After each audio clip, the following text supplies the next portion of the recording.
couple of your comments to get to.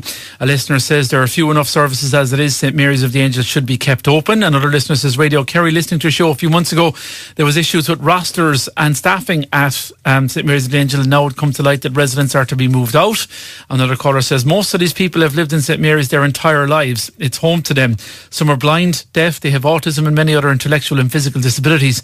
However, very few have the capacity to comprehend and move to a different home, community-based or otherwise. I think it is very unfair to uproot somebody from their life as they know it. The supports they have on campus will never be met in the community. And Hannon on St Mary's of the Angels. Anne's brother has been a resident there since 1974. He's lived his whole life there in a house on the grounds. He's his own room but shares with 3 others. He is severely autistic and is non-verbal. Anne says he couldn't live in the town. Within Beaufort he can walk down to the pool and the therapies he needs. He is safe and comfortable in the environment within the grounds of Beaufort. Another listener says St Mary's of the Angels. Caller says his brother is a resident there since their father passed away in 2003. Beaufort is top class and the people working there are excellent. He is fully supportive of what Jack is saying this morning. The brother has mental age of 2 and the caller says he and his family will not give any permission for their brother to be moved out of there. An 85-year-old woman from Killarney also got in touch this morning. She says she will go out in March at the decision to close St Mary's of the Angels. She said she's had contact with them since 1972 and has a special needs child herself. She said this decision is ridiculous and disgusting.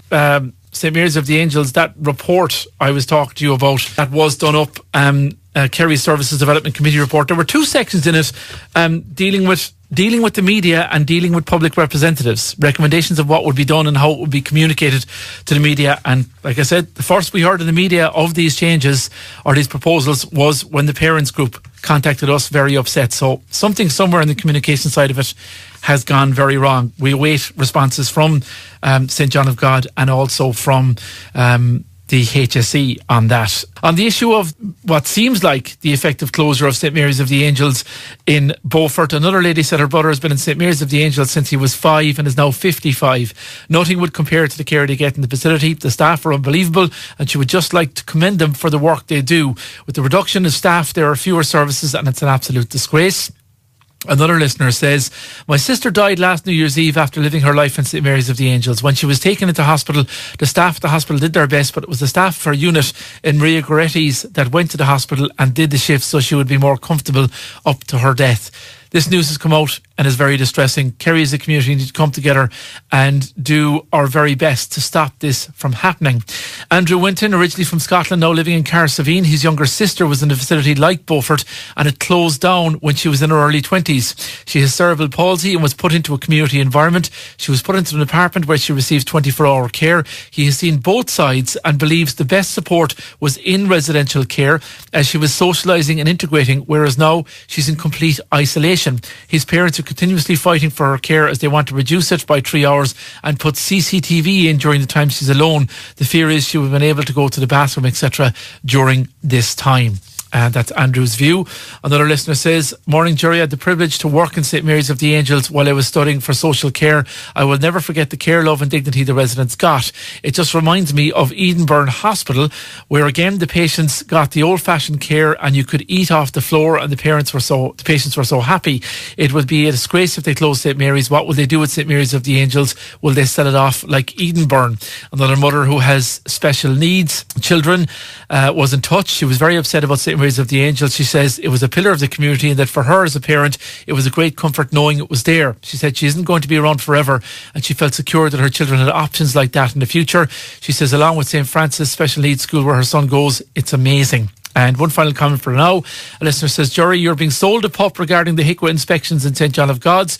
We're the only congregated community not to be given an immediate closure order. The structural work outlined was mainly to do with fire safety. The work has been done, already paid for. HICWA commended the staff. Congregated setting is not ideal. By rights, everyone should live as part of the community. This is our residents' community. It's their home. Leave the residents live their lives out in the place they consider to be their home.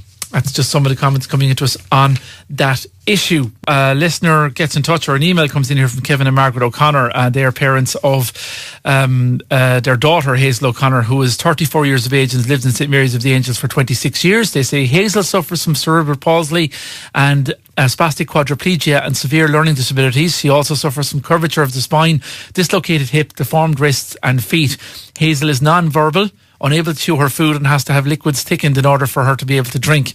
Hazel is totally dependent on her carers for everything. For example, feeding, dressing, changing of nappies, hygiene, and is able to sit, stand or walk. Therefore is totally dependent on her wheelchair for indoor and outdoor mobility. Hazel will require additional supports as she gets older. St Mary of the Angels is her home away from home. We've been collecting Hazel every weekend for years now. As parents, we're able to sleep at night, safe in the knowledge that Hazel is safe and well taken care of. We have peace of mind as the staff are excellent, passionate about their work and collectively form a safe and caring environment. Hazel has access to physiotherapist, occupational therapist, the heated pool, dentist, doctor visits, all residents when required. Relaxation room in Oaktree Lodge, arts and crafts as well are available. We fear for our daughter's future if she's evicted from her home and community that she's known for over a quarter of a century. Why can't the money that's being made available for decongregation be invested in St Mary's of the Angels? Services have suffered cutbacks year in and year out for many years now, and I believe now are at a critical point. St Mary's of the Angels located in beautiful grounds and campus with the mountains as a backdrop and lovely lawns and flowers which make for beautiful walks for the residents, safe and peaceful surroundings. Hazel has flourished in these surroundings. Jury, in short, we have peace of mind and we can sleep at night knowing Hazel is being well looked after. We're both in our 60s and will have our own health issues to contend with as time goes by. We're being asked to trust this decongregation, i.e. move out of St Mary's into the community. We're being asked to trust the services at a time that has witnessed cutbacks to all services to the disabled, speech therapy, physiotherapy, pool therapy, carers and home helps, etc. We want St Mary's of the Angels to remain open and to receive investment to meet future demands.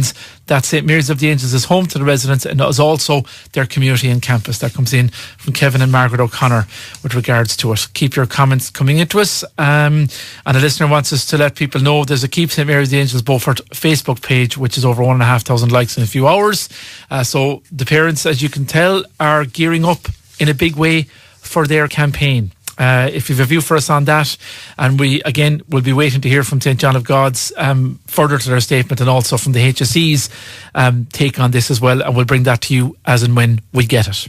Keep your views and comments coming into us. Eilish Perryman gets in touch. He's a son in St Mary's of the Angels. Before he moved to Beaufort, he lived in a community setting in Tralee. His behaviour can be challenging and there were problems because of this behaviour. He sometimes had to go to University Hospital Kerry. Since moving to St Mary's of the Angels, his behaviour is less challenging. He's much happier living in the environment of St Mary's of the Angels. A study which Trinity College in Dublin was involved in showed that while community living can be of benefit to people with mild learning difficulties, it's much less benefit to people with profound disabilities. Community living is not a one-size-fits-all solution.